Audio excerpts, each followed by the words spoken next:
Footnote 108. But this laborious, sometimes very laborious search for and selection of the homeopathic remedy most suitable in every respect to each morbid state is an operation which, notwithstanding all the admirable books for facilitating it, still demands the study of the original sources themselves and at the same time a great amount of circumspection and serious deliberation which have their best reward in the conscientious of having faithfully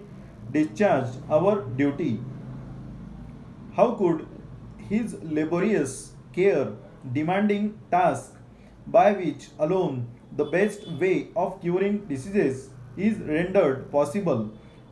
please the gentlemen of the new mongrel sect who assume the honorable name of homeopathist and even seem to employ medicines in form and appearance homeopathic, but determined upon by them anyhow, and who, when the unsuitable remedy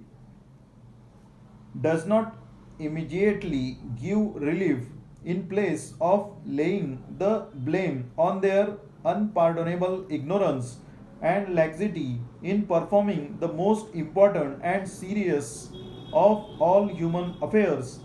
ascribe it to homeopathy, which they accuse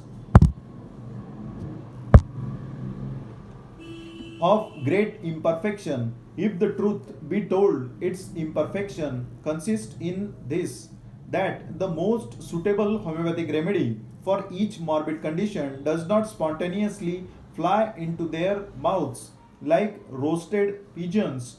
without any trouble on their own part. They know, however, from frequent practice, how to make up for the inefficiency of the scarcely half homeopathic remedy by the employment of allopathic means that come much more handy to them, among which one or more dozens of leeches applied to the affected part or little harmless venesections to the extent of 8 ounces and so forth play an important part, and should the patient in spite of all this recover, they extol their venesections, leeches, etc., aligning that had it not been for these, the patient would not have been pulled through, and they give us to understand in no doubtful language that these operations derived without much exercise of genius from the pernicious routine of the old school, in reality contributed the best share towards the cure. But if the patient die under the treatment, as not unfrequently happens, they seek to console the friends by saying that they themselves were witnessed that everything conceivable had been done for the lamented deceased. Who would do this frivolous and pernicious tribe the honor to call them after the name of the very laborious but salutary art, homeopathic physicians, may the just recompense await them, that when taken ill they may be treated in the same manner. Explanation. In spite of all admirable books to facilitate the search for and selection of remedy which is most suitable in every respect to each morbid state is very laborious. It still demands the study of more original sources and at the same time great amount of carefulness, cautiousness and seriously thinking over it is required that can give best rewards of doing our duty faithfully. Physician's careful, laborious task makes him possible to cure the diseases But it cannot please the gentlemen of the new mongrel sect who assume the honorable name of homeopathist and even seems to employ the medicines in form of and in appearance of homeopathic, but they do not work hard to select the similar remedy for the morbid state of patient. But when they apply unsuitable remedy to patient and when this undoubtable remedy does not give immediate relief to the patient, they blame homeopathy instead of blame on their unpardonable ignorance and carelessness in performing the most and important and serious of all human affairs,